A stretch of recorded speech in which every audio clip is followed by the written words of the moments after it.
तो चलिए दोस्तों, जानते हैं उत्तर प्रदेश की सिलेक्टेड बड़ी और महत्वपूर्ण खबरों को सिर्फ 5 मिनट में। अगर आपने इस चैनल को सब्सक्राइब नहीं किया है, सब्सक्राइब कर ले, पास ही बेल आइकन दिया होगा उसे भी ऑन कर लें। साथ ही कमेंट बॉक्स में अपने जिले का नाम जरूर बताएं ताकि आपको वहां की खबरों से डेली अपडेट करा सके। चलिए बढ़ते हैं अपनी पहली खबर की ओर। अखिलेश के गढ़ में भाजपा ने ठोका दावा, तो अब सपा मुखिया ने चला अपना दांव, इन्हें सौंपी कमान। उत्तर प्रदेश के मैनपुरी में करहल विधानसभा में उपचुनाव होना है। सपा मुखिया अखिलेश यादव के कन्नौज से सांसद बनने के बाद यह सीट खाली हुई है। अब इस सीट पर उपचुनाव की गहमागहमी जारी है। भाजपा ने जीत हासिल करने के लिए डिप्टी सीएम ब्रजेश पाठक को जिम्मेदारी दी है। वहीं अब सपा ने इस सीट पर होने वाले उपचुनाव के लिए पूर्व मंत्री चंद्रदेव यादव को प्रभारी बनाया है। पार्टी के प्रदेश अध्यक्ष श्यामलाल पाल ने उनको जिम्मेदारी सौंपकर संगठन की मजबूती के लिए भी निर्देश दिए हैं। जिला अध्यक्ष आलोक साक ने बताया कि इस संबंध में संगठन को सूचना मिल गई है। बताते चले कि करहल सीट यूपी में काफी चर्चित सीट मानी जा रही है। चूंकि यहां से खुद सपा मुखिया विधायक चुने गए थे, इसलिए यह सीट सपा के लिए और भी महत्वपूर्ण हो जाती है। वहीं भाजपा इस सीट को जीतने के लिए बहुत ही कोशिश करने वाली है। यदि कहा जाए करहल सीट के लिए उपचुनाव पर सपा और भाजपा की दांव साक पर है तो गलत नहीं होगा। एक तरफ लोकसभा चुनाव में 37 सीट जीतने के बाद सपा का कॉन्फिडेंस काफी बढ़ा हुआ है, वहीं भाजपा उपचुनाव में ज्यादातर सीटें जीतकर अपना दबदबा साबित करना चाहती है। इसके लिए भाजपा ने डिप्टी सीएम ब्रजेश पाठक को कमान सौंपी है। गोरखपुर में 4 और कस्तूरबा विद्यालयों का हुआ कायाकल्प। बालिका शिक्षा को बढ़ावा देने के लिए कस्तूरबा गांधी बालिका आवासीय विद्यालयों को साधन संपन्न बनाया जा रहा है। इसी क्रम में 4 और कस्तूरबा विद्यालयों में छात्रावास का निर्माण पूरा हो गया है। इनमें से एक विद्यालय में एकेडमिक ब्लॉक का निर्माण भी कराया गया है। इन 4 विद्यालयों के इस कायाकल्प पर 8.47 लाख करोड़ रुपए की लागत आई है। जिले के 20 कस्तूरबा गांधी बालिका आवासीय विद्यालय संचालित हैं। इनमें से 4 में एकेडमिक भवन और छात्रावास दोनों हैं। 12 में केवल छात्रावास बनाए जाने की कार्य योजना पर मुहर लगी थी। शेष 4 विद्यालयों में छात्रावास के लिए भी धनराशि मंजूर है और जमीन की तलाश भी की जा रही है। पिपराइच के महमूदाबाद स्थित कस्तूरबा विद्यालय में एकेडमिक ब्लॉक और पाली, पिपरौली व चरगावा के कस्तूरबा विद्यालय में छात्रावास के निर्माण का लोकार्पण हो चुका है। साथ ही कैपियरगंज के खजूरगांवा में कस्तूरबा विद्यालय के एकेडमिक ब्लॉक व छात्रावास, कैपियरगंज के नेतवर और बांसगांव, उचेर, कौड़ीराम और संग्रामपुर उनवल में छात्रावास का निर्माण हो गया है।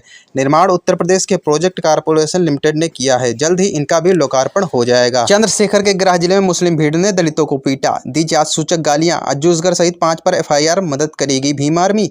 उत्तर प्रदेश के सहारनपुर जिले में दलित समुदाय के लोगों ने मुस्लिम भीड़ पर हथियारों से हमला करने और उनके साथ बेरहमी से मारपीट करने का आरोप लगाया है। रिपोर्ट के अनुसार पीड़ितों का कहना है कि आरोपियों ने उन्हें जातसूचक गालियां दी और जान से मारने की धमकी दी। हमले के दौरान आरोपियों ने एक महिला को भी निशाना बनाया। हमले में 3 लोग गंभीर रूप से घायल हुए और उन्हें अस्पताल में भर्ती कराया गया है। पीड़ितों की शिकायत के आधार पर पुलिस ने इसाक, साहिल और असगर समेत 5 आरोपियों के खिलाफ मामला दर्ज किया। घटना शुक्रवार को भीम आर्मी प्रमुख और सांसद चंद्रशेखर रावण के गृह जिले में घटी। घटना सहारनपुर के नकुड़ थाना क्षेत्र के अंतर्गत आने वाले गांव खेड़ा अफगान की है। शुक्रवार को अनुसूचित जात जाटव समुदाय से ताल्लुक रखने वाले राजेश कुमार ने इस मामले में पुलिस में शिकायत दर्ज कराई। मैं दावे से कह रहा हूं कि आज सबसे अच्छे ग्रोथ वाला राज्य उत्तर प्रदेश है, बोले सीएम योगी।